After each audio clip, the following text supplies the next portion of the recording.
Hey guys, welcome to the Mom Show. I'm your host, Courtney Doyle, and this is a place I am giving you permission to not have it all together. Hey Mama, today we have an incredibly special guest, Morgan Eseke. Morgan is a woman who has learned to navigate the tension between calling and carpool, and today she's sharing her powerful journey with us. For a while, Morgan struggled to balance her passion for teaching God's Word and serving outside of her home with the deep desire to be present for her children. She even found herself burning out, pushing herself to do it all until a health scare stopped her in her tracks. But God used that moment to lead her into a season of healing, reflection, and a deeper understanding of her identity, not in what she does, but in who she is in Christ. Morgan's story is full of grace, transformation, and practical wisdom. She's going to talk about the importance of setting boundaries, finding peace in God's rhythms, and how to parent with purpose instead of just reacting to the chaos around us. For anyone who's feeling torn between your calling and the demands of motherhood, I know Morgan's story will encourage you. So grab a cup of coffee, find a quiet moment, and join me as we dive into this inspiring conversation with Morgan. Welcome back to the show. Today, my guest is Morgan Eseke. Morgan, I'm glad that you're here. And as you know, this season, we're talking all things help. I'm a mom who. And so I want to start off by allowing you to fill in that blank. If I asked you that, what would you say? Yeah. Courtney, thanks so much for having me on. I really am honored to be here. It's a good question. I feel like if I were to fill in the blank, I would say something along the lines of help. I'm a mom who struggles between calling and carpool. And what I mean by that is I can struggle with my limited capacity and living inside the boundaries that the Lord has given me, and also having a lot of different passions and caring a lot about my kid, but also about a lot of different things outside the home as well. And yeah, if that's how to answer your question, Courtney. I'm stuck Yeah, between carpool and calling. I love that so much. I feel like that could be a title of a book. And I feel like there's plenty of moms out there that are like, oh, that resonates with me because we can be pulled in so many directions as women. And then we introduce that title as mom, then you're Mhm. really divided. How has that feeling impacted you though? Prior to us getting on this podcast, we talked through some questions, and how have you been impacted by this pulling between the 2? Yeah, no, that's a good question. I might have to take you back a little bit further in my story to fully Yeah, answer please that, if do. that's okay. Yeah. Okay, so let me take you back. When I was 16, I really felt a call on my life. Thankfully, I'd been walking with Jesus. Found the Lord at a really early age, but I got the opportunity to speak and teach the Bible at a young life event. I had a mentor invite me to do that, and I just fell in love with teaching God's word and felt like that was something that God wanted me to do. And so I was ready. I had this path. I was excited. You'll probably find out as we go through this podcast that I am very type A. I'm a planner. And so I was ready. I'm following the Lord. This is what I'm going to do. I'm not going to let anything get in my way. I went to college and then applied to seminary immediately after. I was so excited.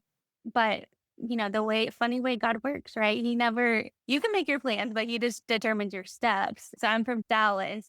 I had enrolled in Fuller Seminary, which is in California. And by crazy circumstances, my parents had just moved to Park City, Utah. So on my way out, I stopped in Park City, Utah to visit my family and their new house. And there was a guy that I met there that was one of my parents' friend's sons. And I fell in love with him. God really redirected my path. And I was really resistant to it. But I ended up meeting my husband on the way out to seminary. And I can't tell it any other way in that God just said, it's not time right now. And so he Mm, reoriented my path. He opened doors in crazy ways for me to end up in the corporate world. I started into consulting and got married. We moved to Dallas, and I had this really sweet season where I learned so much in the corporate world. And was still had this calling, still kind of hanging on. And I was doing ministry on the side, and you're always doing ministry, right? Even when yeah. I had plenty of ministry opportunities, in the corporate world too. But I just got an opportunity to learn a ton of things that I wouldn't have gotten if I were to continue seminary right out of college. Yeah. And then thankfully, about 10 years later, God did open the door for me to go to Dallas Seminary here in Texas. And so I finally did get to pursue that dream.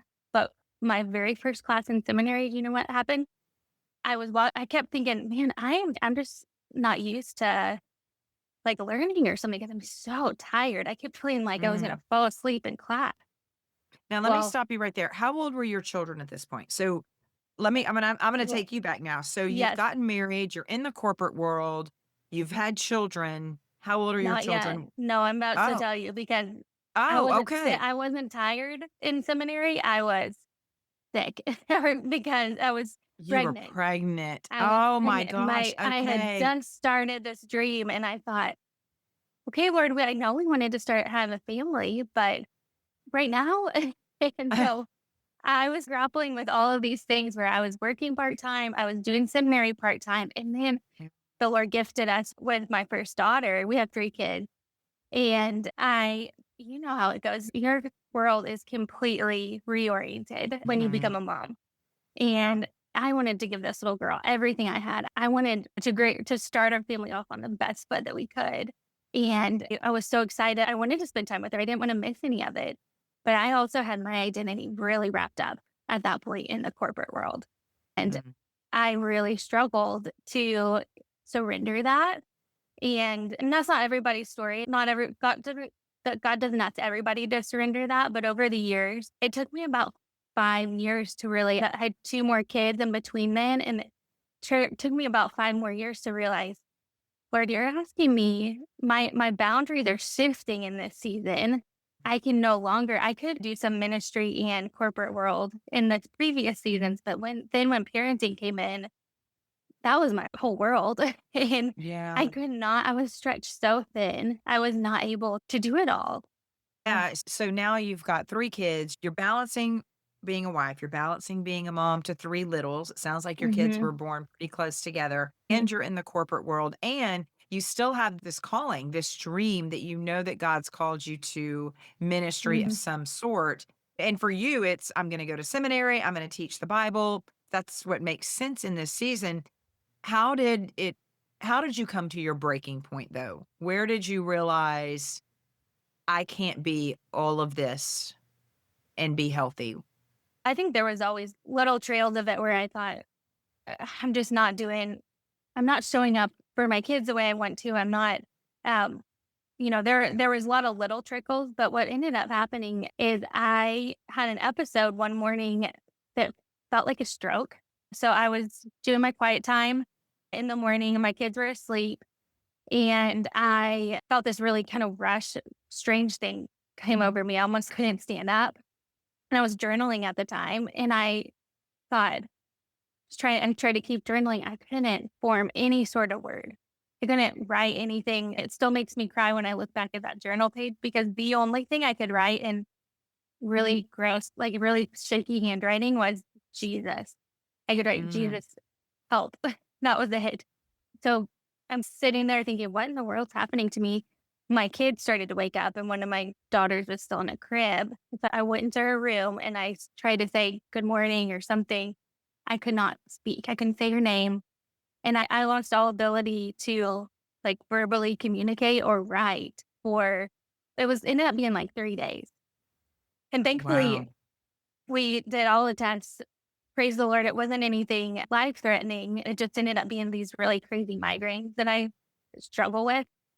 But I sat in those 3 days thinking, "Oh my gosh, Lord." And it wasn't like I was making a, like, deal with God. Mhm. It was just something like God was really sweet to slow me down and give me some perspective and shut my mouth so that I could listen to him. And at that point, my career had become a bit of an idol. And I knew that. And I said, I know that I am putting this ahead of some of the things that you're calling me to do, especially in ministry. And if I need to put that down. And especially because I knew he had asked me to speak and write for his name sake and for his glory. And those things both got taken away from me. Wow. So it was a good wake up call. I'm grateful for it. And the next week, thankfully, I did recover my speech and I was able to call my bosses and say, hey, they thought I was crazy. They are, and to my knowledge, aren't walking with the Lord. But I said, I just feel like I want to be more present with my kids and I want to teach the Bible and I need to prioritize this. And so took that off the table. And there's a lot of identity that goes with. Yeah, that's what I was gonna say. That had to have been hard for you to have devoted so much time, and like you said, even though it was beginning to feel like an idol, that was your thing. That was Mhm. something you were gifted at, and obviously probably were very successful at it. And so then for you to have this episode and for the Lord to say, "Okay, this is what you have to give up," that's Mm, a really hard position to be in. I've been in similar situations as well where he makes it so very clear the path that we should be on. And I yeah, think a lot of times we see that, we hear him, but we're like, surely he wouldn't take that from me. yeah. And sometimes it's really good things. It's like I'm doing really good work or Yes. I'm making a difference where I am or they need me and I don't want to let other people down. So I'm sure that was very hard to put that aside and go into full-time ministry and motherhood. But it felt so right too, Courtney. I feel like it was faithfulness and it was, but sometimes it's hard to make the choice to give the surrender is hard, but when you're walking in Mhm. obedience, it feels so much better than when you're not. I don't know how to Yeah. explain it any other way, but when I, in the times that when I've been faithful and obedient and I've had to surrender something hard, it's been the best decisions I made. Yeah. Yeah. Mhm. I wanna go back to the health scare, and not only did it really set your perspective right on God's calling in your life, but also did that moment also give you some clarity on, "Hey, even if I do leave the corporate world and I spend all of my time at home with the children and working on Mhm. ministry," did it also give you a moment where you thought, "I need to change my view on self-care and the boundaries that I need to put in place for the healthiest version of myself?" For sure, yes. Yeah, I think you could probably tell I tend to pack way too many things on my plate. And one of the verses God continues to remind me of is Psalm 16:6, which says, "My boundary lines have fallen in pleasant places." Mhm. And I love thinking about that verse, especially knowing that David wrote it, who was a shepherd, because I think about the care that he would have known to take for his sheep. He's talking about boundary lines, and a lot of times it's Mhm. like the fences that they would draw, that they would create to keep their sheep safe. You know what? There's a lot of times where I'm like the little ornery sheep that's like sniffing around side the edge of the boundary. Of wait, what about over there? Or why can't I Mhm. have this too? And instead, when I realized, oh my gosh, I have this good shepherd that has created this safe space for me to operate in, where I get to lie down in safe places and these boundaries that are a beautiful inheritance. And in motherhood, I feel like there's different seasons of our boundaries, which I've found to be true, where in some season, the newborn season, you've got a lot more boundaries on your capacity. Yeah. But in other seasons, my boundaries have changed and my kids need me even more to be present with them as they're going through something at school or things like that. And I just have wanted to change my perspective to turn around from those boundary lines and look at the pasture that he has given me of these beautiful kids, this which is a calling and a get like it's calling and kids are not mutually exclusive. I think Right. sometimes I used to think that, or I used to think that my calling was encroaching on my kids. And I think Mhm. also when I get to really fully live out what the Lord is giving me to do, whether it's teach the Bible or create resources for families, so it really benefits my kids and they get to be involved in that Yeah. in a really beautiful way. I remember being younger. I knew in my early 20s that God had called me to some sort of ministry, and I didn't really know what that looked like at all. It wasn't like he gave me a very specific, "This is it," of course, but I remember longing for that when my kids were younger, and what you said, doing all the things, I felt like I was studying. I didn't go to seminary. There was no way I could have done that with the children at home, but I also remember getting to having moments where I felt like, did I hear you wrong? Because this doesn't look the way I thought it was going to look. And him being very clear with a not yet advice. But in my heart, I was ready. I kept feeling, but I'm ready, Lord. Use me however Hmm. you see Yes. fit. These are the ways you've created me. And I will tell you, as a more seasoned mom now, where I feel like the purpose of my ministry is really beginning to come together. I Hmm. always knew it was about moms, but I didn't know what path we would take or what that would look like. And as I'm seeing that come together, I'm also seeing that the time between when I was called and when it's coming to fruition, that time in the moment felt like wasted time. Let's get Hmm. on with it, God. I'm ready to do this. But looking Yes. back, that time was a growing season.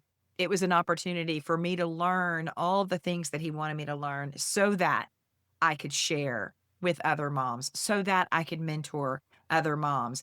And I think sometimes we know what our hearts are desiring, and we've consulted with the Lord, and we know that's maybe the desires of His heart for us. He's been very clear, but then it's, wait, this isn't looking the way I thought it was going to look. And what you just said, looking at those boundaries and not as, well, I can't do what I want to do because I have these little kids or Mm. because we're playing soccer or baseball or dance or whatever. And I'm just in a million different directions. I think sometimes we can look at that with a negative connotation. If I wasn't doing all of this, of course I could do that, versus looking at it saying, because I get to do all of this, Yes. I'm in preparation for how God's going to use all of this and not missing a moment of where you are right. Like you said Right. at the beginning of this podcast, you shifted from seminary to corporate world, which were two drastically different paths for you, but you spoke so highly of all the things you learned in the corporate world that now you can translate over into the next season of life. And I guess listening to you, Morgan, some of the advice I would give to a mom that's listening is, don't look at this current season that you're in as wasted time. It's valuable lessons. You just have to open your eyes to see, God, how can you use today for tomorrow? Absolutely. Yeah. I think that's great wisdom. And I feel like I've seen that it true to be true in my life. And I know that I will see it play out even further. And even maybe when we get to heaven, I'll be like, that's what you were doing. We won't even know all the Yeah. ways. But one really cool thing is I did love my time in the corporate world, but I also felt like there was a time where I thought, am I wasting my time here, Lord? I felt like you had this call to your point. Am I wasting it here? But what's Mhm. been really sweet is that the ministry God has given me, at least in this current season, is to help families create their family. We call it a family creed. And Yeah. so create their family mission statement. I wouldn't have known how to walk someone through that process had I not Mm. spent 7 years in consulting where we were talking about employee culture and organizational health. And I got to sit in boardrooms where I was walking executives through setting their mission, vision, and values. God really, and I never would have ever dreamed that would equate to something that I would do for my family. But it's been a really sweet thing that where I get to translate some of that learning that and equipping that God did in that season, refined also by my just digging into scripture and saying, what does your word say about this? Because you're the first person that's that vision, God. What is Yeah. this? You have a vision for my family. And having this seminary learning to layer on top of that has been really sweet to get to have something that I can share with families in a really practical way that helps them find unity and purpose and also enjoy that season that they're in, enjoy those boundaries. Because I think one of the things that we talked about earlier before we got on was just that comparison or thinking about Mm. what other family, if you make a choice for your family and whether to stay at home or everybody's situation is different, but also everybody's family and their giftings is different, which is what's been really sweet to see when I walk families through their family creed is, man, the way God designed the body of Christ, it's so sweet. And the way he gifts each family in their unique ways is really beautiful. And for us to look over, if we're going with the pasture analogy of our boundaries that God created for us, look over into the other pasture of that family and say, I wait, God, what about them? Why did they get that? But when we're neglecting this beautiful inheritance, the gifting that God's given us in our family in a really unique way. I think Yeah. it's just a fun way to help families understand how God gifted them and uniquely and to Yeah. celebrate that. Walk me a little bit through a family creed. Is somebody who's listening and they're like, what is a family Mm. creed? Tell me a little bit about that and what that looks like. Okay. So really a family creed, you could call it a family mission statement or a vision statement, but I like the language creed because it roots us in scripture that the early church used creeds really as a rallying statement. Something and they were short, they were memorable so that the new believers could help them against confusion, but also help them unify of this is who we are. And so a Yeah. family creed does the same thing where it helps your family, your kids gives you a shared language to say, "Hey, this is who we are by God's design, and this is the way that we are gonna walk forward through life." Really practically, I help families find 3 to 5 core values that they wanna center around, Mhm. and it might change as their seasons change, but I feel like anytime we can drive towards intentionality and purpose and parenting, like, that's a win. And so Yeah. if we can give families a couple rallying points to say, "Hey, you know what? Here's an example for us. One of ours is generosity. And we have decided, we've prayed, we've realized that's something that my husband and I really care about. And maybe that's a gifting in some sense for us. But that's going to impact the way that our finances look and some of the decisions we make. I feel like Creek can also be a guiding tool to help you make Mhm. decisions when you're trying to decide, hey, even as simply as, do we wanna sign up for that extra soccer team, or do we wanna sign up for this extra sports thing? You can look back and say, if you have a value of community and unity around your family, maybe that's gonna pull us away, and so it's just a tool that helps make decisions, unify your family, and ultimately point you towards Christ. Yeah. I love that. I love that idea so much. And it will stick with your kids. If you're teaching them younger, hey, these are our core values as a family. Kids are going to venture, right? Mhm. Things are going to happen. But when those core values have been ingrained, it's easy to go back and say, hey, how did this not align with the values Mhm. of our family? We're not going to all stay in line. My goodness, we are humans, Yes. and that would be like saying that the creeds that are presented in the Bible, that we're all following them just perfectly because they were laid out. Like, we know the Mhm. values, we know the core characteristics that God calls us all to Mhm. have, and we all fall very short of those, Yes. but you still know them, and to have the willingness to teach that to your children and then show your children grace if one of those core values is broken, but they know that, hey, this is who I was created for. I was created to be courageous. I was created to be faithful. I was created to be giving to the poor. Whatever values you've put in that Yes. creed, it reminds them of their value inside of your home unit, inside of the Mhm. boundaries that are in your home. Yeah. I'm going to shift us a little bit. Sure. Let's talk about this because I feel like every mama experiences this. What about the guilt, Morgan, that we Mhm. feel when we can't do it all? Yeah, I resonate with that one. I do. I think that that's where God, in our weaknesses, God is strong. And when we can't do it all, or even when we fail, we mess up with our kids, maybe lose our temper, and there's an opportunity for the Lord to work in that too, for us to reconcile and say, man, I was overwhelmed. We're late and I snapped at you and I shouldn't have done that. Please forgive me. So yeah, I think that guilt is not of the Lord, is what I would Mm-mm. say. And it's so easy to fall into that. Like you were talking about being in the corporate world and being a mother. And I know there's a lot of listeners that are like, hey, I would love to stay home because maybe then Right. I wouldn't feel so guilty. I feel Mhm. guilty when I have to go answer to the corporate world, but this is what works for our family. I would say, as a stay at home mom, my guilt is no different than Mhm. I have really good friends and family members who have worked outside of the home and raise children. And I'm the opposite. I've raised children and I have not worked outside of the home very much.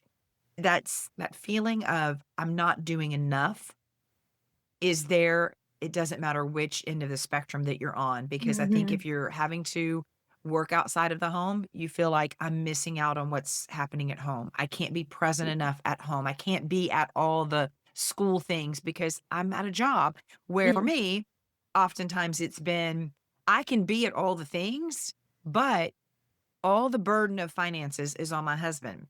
And I feel bad that I don't have a title outside of mom, let's say. If Mhm. your kids come home and they're like, "Susie's mom's she's a Yes. doctor or she owns a boutique," or whatever, sometimes I'm like, "Yeah, I'm just a mom. I've had other titles," but you know what I mean? Like, we can get Yes. lost. And I think the scariest thing on either end of that spectrum is when our identity gets lost in Yes. there as well.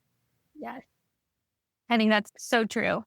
I feel like we can lose it either way, Yeah. and we can feel like you said, we can feel guilty on both sides. Or I used to think, oh, maybe there's this happy middle where you can do both. You can work part time, you Mhm. can be there. And I feel like we're all, if we're looking to find our identity or resolve some sort of guilt by making either one, either staying home or working, or if we're doing it out of that motivation, I think we're going to set ourselves up for failure. I feel like Mhm.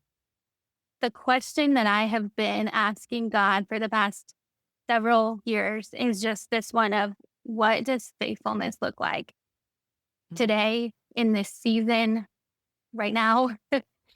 But Yeah. asking him, okay, Lord, what does faithfulness look like to you? Maybe our finances are different, and maybe faithfulness is going back to work for the family. Or maybe I feel like it's changed in different seasons.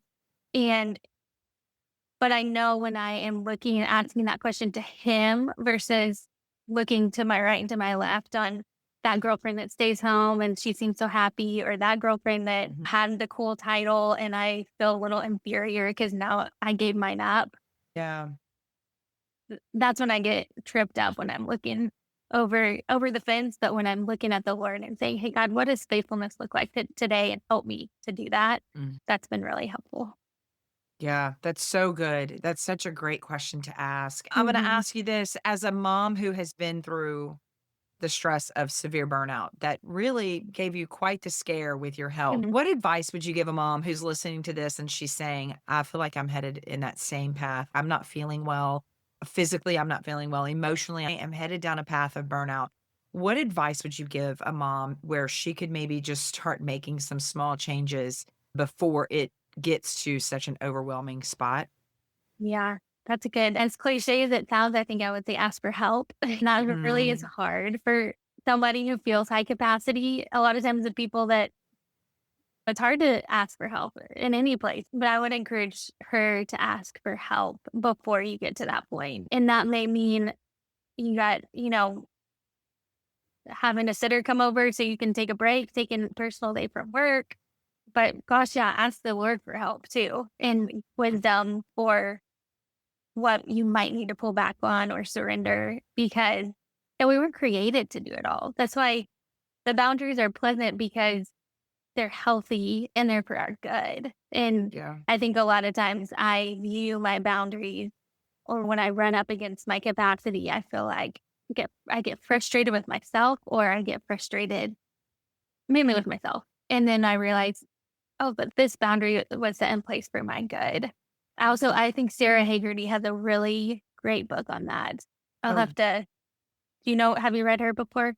I haven't. I think it's The Blessing of Limitation, but it's just a great book on that topic. Yeah, we'll link it in the show notes. I think that if you are the mom or you see the mom that appears that they have it all together, maybe Mhm. check in on your friend Yeah. because a lot of times the ones that appear to have it all together are the ones that are burning the candle at both ends, and they are Mhm. ultimately going to be burned out. Not Mhm. that I'm sure you maybe have or have not seen on social media. I have a Highland cow that Okay. is, and I'm not trying to relate this to the cow, but when you were talking about the boundaries, I was Uh-huh. thinking about it. She's got boundaries in place in our yard, Yes. and she's consistently pushing the boundaries. She's consistently Mhm. pushing the fence and going to the neighbor's yard. Oh, Well, yes. what is so funny about that is that the cattle on the other side of the fence are beef cattle. And so they have one purpose. They are going to be raised, they are going to be fed well, they're going to be fattened up, and they are going to Uh-huh. go to slaughter. And now this cow of Oh. mine, she gets brushed, she gets Mhm. treats. She's like a just giant dog in our yard. And so every time she breaks that boundary, I do laugh and I'm like, "Girl, you don't know. Not where The you wanna grass, be. yeah, the grass Yeah. does look greener on the other side, but you're breaking boundaries and you're actually quite safe in the boundaries that you're in." Mhm. Look, we're So not good. it's not that we're all a bunch of cows, right? But Yes. it's the same principle that God has provided boundaries for a reason, and don't let our desires and our dreams, though they may be really good and really Mhm. honorable, and man, we may be gifted in leadership or communication or whatever it may be, we don't wanna break through those boundaries until what's the harvest on the other side is prepared and ready for Mhm. us. And that Yeah. goes back to the time that we spend in the learning phase as God's building us up and strengthening us and teaching us ways for the next phase. And so I would just say to any young moms that are listening, it may feel overwhelming right now. You may feel like, gosh, is this all you've called me to?